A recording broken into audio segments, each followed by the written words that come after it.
The SpaceX Starship program traces back to 2018 when Elon Musk unveiled plans to build a fully reusable orbital rocket. Earlier prototypes exploded during tests, but iterative improvement led to a successful orbital attempt by 2023. NASA awarded SpaceX a $2.9 billion contract in 2021 to use Starship as a lunar lander for Artemis 3, targeting astronauts moonwalk in 2026.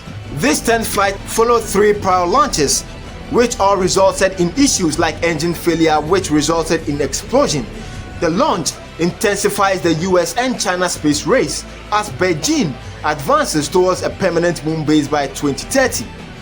Starship's methane-fueled Raptor engines produced more thrust than the Saturn V rocket, enabling heavier payloads for deep space missions. Now, data from this newly flowerless flight will refine reusability features, aiming for booster catches in the near future. Today on this episode, we are going to be digesting about the incredible IFT-10. It was flawless, it was beautiful, and we have to talk about it. If you haven't subscribed to the channel yet, what exactly are you doing? Kindly smash the like button, subscribe to this channel so that you do not miss any of our future updates. Dropping the video each week is my specialty, and I'm telling you, you do not want to miss any of them. Let's dive right in, shall we?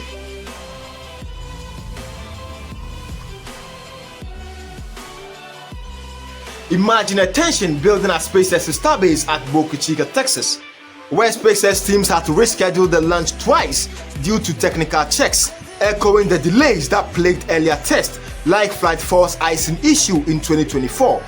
Days before liftoff, excitement mounted at SpaceX highlighted how Starship would revolutionize satellite deployment, promising to carry over 20 times more capability than Falcon 9, directly supporting global internet expansion amid rising demands from remote work and disaster zones.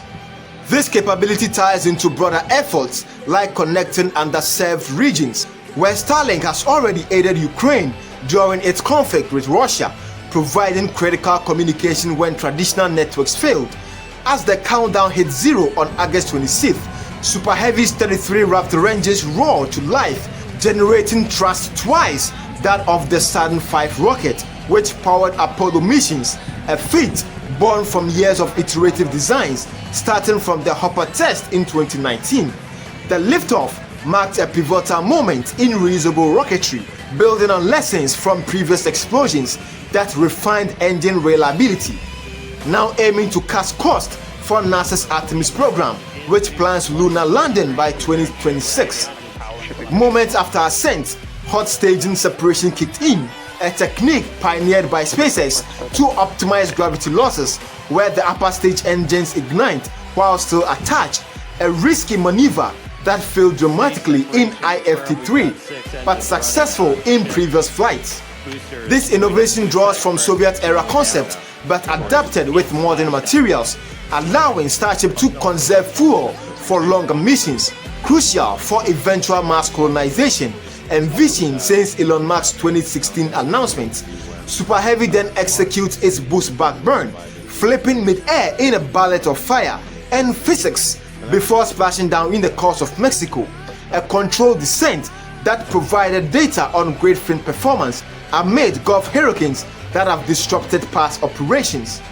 The booster's return echoes the Falcon 9's first landing in 2015, but on a massive scale, highlighting how reusability has slashed launch costs from billions to millions, enabling frequent flights that outpaces competitors like Blue Origin.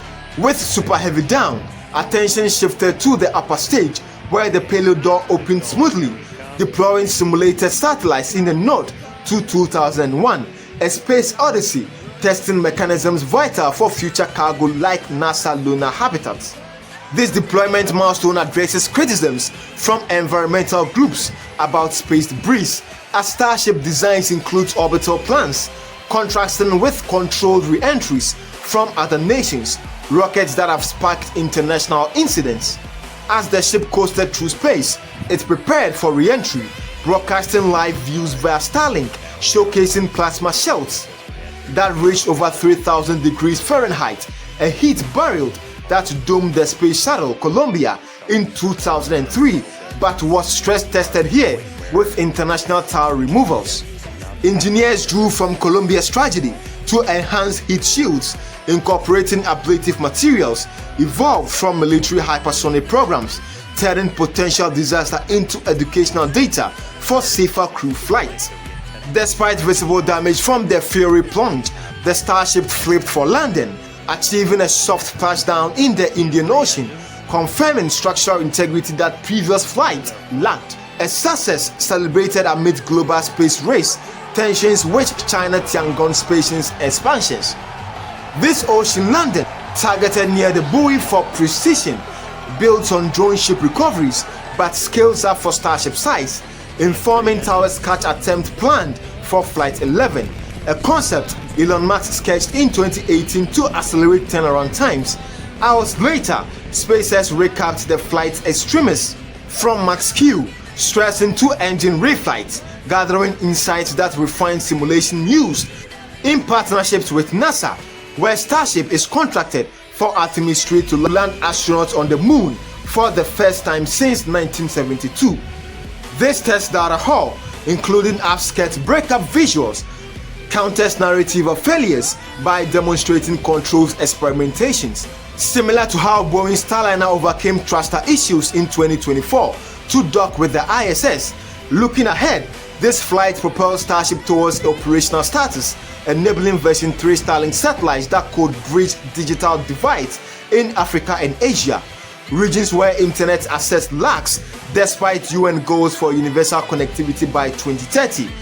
Version 3 advances beam stems from phased arrays, techs deployed in the 1990s for military radars, now democratized by SpaceX to handle massive data loads, potentially disrupting telcos giants like antitrust probes in Europe. The entire sequence underscores Starship's role in humanity's multiplanetary future, from overcoming earlier rapid unscheduled disassemblies, to fostering international collaborations like potential ESA contributions to sample mass return.